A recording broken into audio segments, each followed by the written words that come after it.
Okay जी। तो हम लोग फोटोशॉप की सीरीज जो है वो स्टार्ट करते हैं। तो कोशिश करते हैं कि बेसिक फोटोशॉप को समझने की, कि फोटोशॉप हमारे पास बेसिकली देखो ग्राफिक्स के बहुत सारे सॉफ्टवेयर्स होते हैं। ज़्यादातर लोग इलस्ट्रेटर पे काम करते हैं, फोटोशॉप पे काम करते हैं। अगर कोई एनिमेशन पे काम करता है या कोई वीडियोग्राफी पे काम करता है तो वो एडोब ऑडिशन पे काम करता है। वॉइस के लिए एडोब ऑडिशन यूज होता है। प्रो जो सब प्रीमियर प्रो सॉफ्टवेयर है वो एनिमेशन और वीडियो ग्राफिक्स के लिए काम किया जाता है। फोटोशॉप हमारे पास जो ग्राफिक्स का सॉफ्टवेयर है ये एक इसको मैं इस तरीके से इसके एग्जांपल देता हूं कि जिस तरह हमारे पास एक होती है ना वेक्टर ग्राफिक्स। इलस्ट्रेटर एक सॉफ्टवेयर है जो कि वेक्टर ग्राफिक्स का सॉफ्टवेयर है। वेक्टर ग्राफिक्स वो ग्राफिक्स होती हैं जिनमें पिक्सेलेशन नहीं होती, यानी कि वो अगर आप उसको जूम करेंगे तो उसके पिक्सल खराब नहीं होंगे, पिक्सल उसके फटेंगे नहीं। लेकिन अगर हम फोटोशॉप की बात करते हैं तो फोटोशॉप एक रेस्टर ग्राफिक्स सॉफ्टवेयर कैटेगरी में आता है। रेस्टर ग्राफिक्स का मतलब ऐसा सॉफ्टवेयर है जिसको जब हम जूम करें तो उसकी पिक्सेलेशन हो जाती है। एक लिमिट तक उसकी पिक्सेलेशन सही होती है। जब हम पिक्सेलेशन को ओवर द लिमिट जाते हैं तो पिक्सेलेशन आहिस्ता आहिस्ता उसकी जो है फ्लेट ब्लर होना, फेड होना, फटना शुरू हो जाती है। सबसे पहले समझने की जरूरत है कि फोटोशॉप में ये मेरे पास टूल बार है एज यूजुअल, मेन्यू बार है, ये मेरे पास कहलाता है टूल बार, ये मेरे पास कहलाता है ऑप्शन बार। ठीक है, मेन्यू बार, टूल बार और ये कहलाता है ऑप्शन बार। ऑप्शन बार किस सेंस में कह रहा हूं कि हर मेन्यू के अंदर, हर टूल के अंदर कुछ ऑप्शंस आते हैं, उन ऑप्शंस का ये बार होता है। आप इसकी मदद से आप उस टूल के इंटरनल पार्ट को यूज कर सकते हैं। फॉर एग्जाम्पल मैं फाइल पे जाता हूं और न्यू एक डॉक्यूमेंट लेते हैं। तो जब हम न्यू पे क्लिक करते हैं सबसे पहले आपसे डॉक्यूमेंट का नेम पूछेगा, जो रखना है रख दो, तुम्हारी मर्जी। उसके बाद पूछेगा कि डॉक्यूमेंट का टाइप क्या है, कस्टम। यहां पे देखो वेब का भी एक कैटेगरी आ रही है। हम वेब पे गए और यहां से हमारे पास मल्टीपल बहुत सारे स्क्रीन के साइजेस हैं, कोई भी साइज आप चूज कर लो, तुम्हारी मर्जी। रेजोल्यूशन इसकी 72 रखो। देखो बाय डिफॉल्ट रेजोल्यूशन होती है 72, लेकिन अगर मैं कोई प्रिंटिंग मोड में लेकर आना चाहता हूं उसको तो मैं 72 पे नहीं बनाऊंगा। 50 पे बना सकते हैं, 100 पे बना सकते हैं, 200 पे बना सकते हैं, 50 पे भी बना सकते हैं और 72 पे भी बना सकते हैं। लेकिन मैं बता रहा हूं अगर जितना बड़ा पेपर होगा, जस्ट लाइक फॉर एग्जाम्पल एक पैनाफ्लेक्स बनेगा। पैनाफ्लेक्स की जो विड्थ होती है वो कभी भी पिक्सल्स में नहीं होती, वो हमेशा इंचेस में होती है, क्योंकि जितने बड़े फ्लेक्सेस होते हैं वो इंचेस में बनते हैं। जैसे कि आपने देखा होगा ना, बोर्ड होता है 10 बाय 5 का, 10 बाय 6 का, 4 बाय 4 का, तो उस हिसाब से वो पिक्सल नहीं बनते, वो इंचेस पे काम किया जाता है। ठीक है, अच्छा, उसके बाद फॉर एग्जाम्पल इतना रखो और यहां से इसको ओके कर दो। तो देखो तुम्हारे पास ये पूरा एक पेज आ गया। इस पेज को आर्ट बोर्ड भी कहते हैं, इस पेज को व्हाइट कैनवस भी कहा जाता है। आर्ट बोर्ड जिसके ऊपर आप ड्राइंग करते हो, व्हाइट कैनवस जिसके ऊपर आप काम करते हो। ये आपका डॉक्यूमेंट भी है, व्हाइट कैनवस भी है और तुम्हारा आर्ट बोर्ड भी कहलाता है। अब यहां पे तुम्हें सबसे पहले देखो, फोटोशॉप के ऊपर होता है लेयर्स के ऊपर काम। हर लेयर पे अलग अलग ऑब्जेक्ट बनाया जाता है, ताकि कल को अगर मैं किसी भी ऑब्जेक्ट को डिलीट करना चाहूं तो मुझे पूरी इमेज को खराब नहीं करना पड़ेगा। मैंने पर्टिकुलर जो लेयर है उसको मैंने डिलीट कर दिया। फॉर एग्जाम्पल इस वक्त आप लोगों को दिख रहा है यहां पे लेयर 1 लिखा हुआ है। ठीक है, अगर मैं यहां से एक और लेयर ऐड करता हूं, देखो ये वाला बटन है, यहां से हम लेयर ऐड कर सकते हैं। और यहां पे ये आपके पास एक टूल है, ये आपका स्क्वायर टूल है, सिलेक्शन टूल, इसको मैंने सिलेक्ट किया और यहां से कलर मैंने इसमें ऐड कर दिया। ठीक है, अब ये जो कलर मैंने ऐड किया है, कल को फॉर एग्जाम्पल क्लाइंट कहता है कि ये बॉक्स यहां से हटा दीजिए। मुझे पता है कि ये बॉक्स हमने एक सेपरेट लेयर पे बनाया है, यानी कि अगर मैं कभी भी इसके अंदर से मुझे ये वाला कलर बॉक्स डिलीट करना हो तो मैं डायरेक्टली उसकी जो लेयर है, जो कि लेयर 2 आपको दिख रही है, उस लेयर 2 को मैं यहां से या तो मैं बंद कर दूंगा। बंद करने का मतलब यह होता है कि आपने इसको वक्ती तौर पे हाइड कर दिया है, डिलीट नहीं करा है। या तो तुम यहां से इसको पकड़ो और यहां से इसको डिलीट कर दो, दैट्स इट। तुम्हारा जो कैनवस है, तुम्हारा जो पेपर है, वो खराब नहीं होगा, वो अपनी जगह पे स्टिल रहेगा। अभी हम लोग एक चीज बना के देखते हैं इसमें। फॉर एग्जाम्पल ये एक मेरे पास एक व्हाइट बोर्ड है, मैं यहां पर एक चीज बनाता हूं। यहां पे आता हूं, मैंने यहां से सबसे पहले एक फॉर एग्जाम्पल हम एक काम करते हैं, एक स्क्वायर बनाते हैं। मैंने यहां से 1 मिनट, ये कुछ माउस जो है ना ये प्रॉब्लम कर रहा है।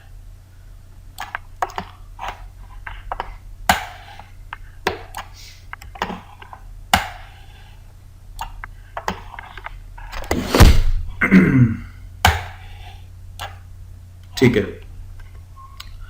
तो देखें ये हमने ना एक छोटी सी एक सिलेक्शन बनाई है। अब इस सिलेक्शन के ऊपर मैं बेसिकली बनाना क्या चाह रहा हूं, मैं बनाना ये चाह रहा हूं कि देखो अभी मैं यहाँ पे ना तुम्हें एक टूल का एक कॉन्सेप्ट समझाना चाह रहा हूं। इस टूल का नाम है रेक्टेंगुलर मार्क्यू टूल। ये टूल ऑब्जेक्ट को सिलेक्ट करने के लिए इस्तेमाल किया जाता है। ठीक है, मैं एक मस्जिद का एक गुंबद टाइप का एक कॉन्सेप्ट बनाना चाह रहा हूं। उसके लिए मुझे जिस तरह एक छत होती है, छत की इतनी सी एक चौड़ाई है, एक लंबाई है, इतनी बड़ी चौड़ाई होती है, इतनी सी लंबाई होती है। सपोज करो ये वही कॉन्सेप्ट है, आपने एक रूफ का एक टॉप का पार्ट बना दिया जिसमें इतनी लंबी आपने उसकी चौड़ाई रख ली, इतनी लंबी आपने उसकी हाइट रख ली। अब इसके ऊपर मुझे एक सर्किल ऐड करना है। किसके ऊपर? इस करंट सिलेक्शन के ऊपर। तो यहां पे मैंने इसी पर आता हूं और राइट क्लिक करता हूं। जैसे ही राइट क्लिक करा तो मुझे यहां पे देखो एक सर्किल भी दिख रहा है। ठीक है, मैंने सर्किल पे क्लिक किया, लेकिन अब यहां पे एक चीज समझो, मुझे करनी है सर्किल को ऐड किसके ऊपर? एग्जिस्टिंग सिलेक्शन के ऊपर, यानी कि जो सिलेक्शन अभी हुई हुई है उसके ऊपर सर्किल ऐड करना है। अगर मैं ऐसी सर्किल बना दूं तो देखो कि जो प्रीवियस सिलेक्शन थी वो खत्म हो गई और अब ये वाली ऐड हो गई, जबकि मुझे ऐसा नहीं करना। मैं ये चाह रहा हूं कि ये भी रहे और इसके ऊपर वो गोल वाला सर्किल भी ऐड हो जाए। तो मैं यहां पे आऊंगा, ऊपर आपको दिख रहा होगा यहां पे लिखा हुआ है ऐड टू सिलेक्शन। अगर आपने इसके ऊपर क्लिक करना है और उसके बाद आपको जितनी भी सिलेक्शन बनानी है आप यहां पे बना सकते हैं। सपोज करो अब ये देखो सिलेक्शन ऐड हो गई, यानी कि आपने एग्जिस्टिंग सिलेक्शन के ऊपर एक और आपने सिलेक्शन ऐड कर दी। लेकिन अब नीचे से जो ये सर्किल इस तरह आ रहा है इसको मैंने खत्म करना है, यानी कि अभी हमने करा ऐड टू सिलेक्शन। अब हम करेंगे remove from selection. Remove from selection के लिए आप वापस यहां पर आओ। अब आपको स्क्वायर वाला सिलेक्शन टूल दोबारा लेना है और यहां पे देखो दूसरा ऑप्शन क्या है, इसका नाम है सबट्रैक्ट फ्रॉम सिलेक्शन या रिमूव फ्रॉम सिलेक्शन। मैंने इस पर क्लिक करा और यहां से ये देखो रिमूव करो इसको थोड़ा सा इसको सेट करो। ये देखो, यानी कि नीचे से हमारी जो सर्किल जो इस तरीके से आ रहा था वो सर्किल हमारा खत्म हो गया। अच्छा, अब हम क्या करते हैं, मैं यहां पे आता हूं, इसको जरा पकड़ के नीचे लाते हैं। अब इसके ऊपर अगेन मुझे इसके ऊपर एक जिस तरह गुंबद में चांद की तरह का एक स्टैंड होता है वो स्टैंड मुझे इसमें क्रिएट करना है। तो उसके लिए मैं वापस यहां पर आया, सर्किल वाले सिलेक्शन को चूज किया, दोबारा इस पर क्लिक किया और इसके ऊपर एक पतला सा एक स्टैंड की तरह ऐड कर दिया। ठीक है, अब मुझे इसके ऊपर एक सर्किल ऐड करना है। ठीक है, तो दोबारा आपने ऊपर गए और यहां से आपने एक सर्किल ऐड कर दिया, हो गया सर्किल ऐड।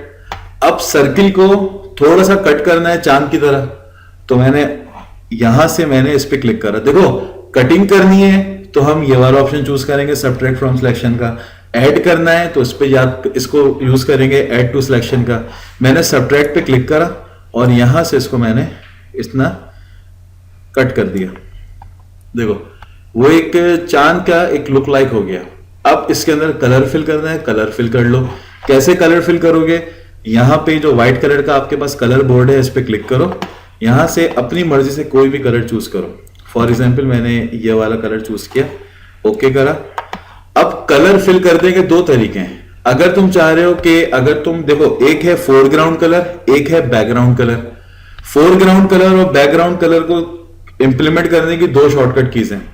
अच्छा, अगर मेरे कुछ फोटोशॉप में ना जो शॉर्टकट्स हैं उसमें थोड़ा मसला है, तो मैं आप लोगों को इसको अप्लाई करके दिखा रहा हूं। इस तरह ये जो कलर है ना ग्रीन वाला, इसको लेके जा रहा हूं पीछे और आगे कलर को वाइस वर्सा मूव करने के लिए हम एक्स का बटन प्रेस करते हैं। एक्स के बटन से देख रहे हो कलर की अपनी पोजीशन चेंज कर रहा है, ग्रीन चला गया पीछे। अब करो कंट्रोल बैक स्पेस,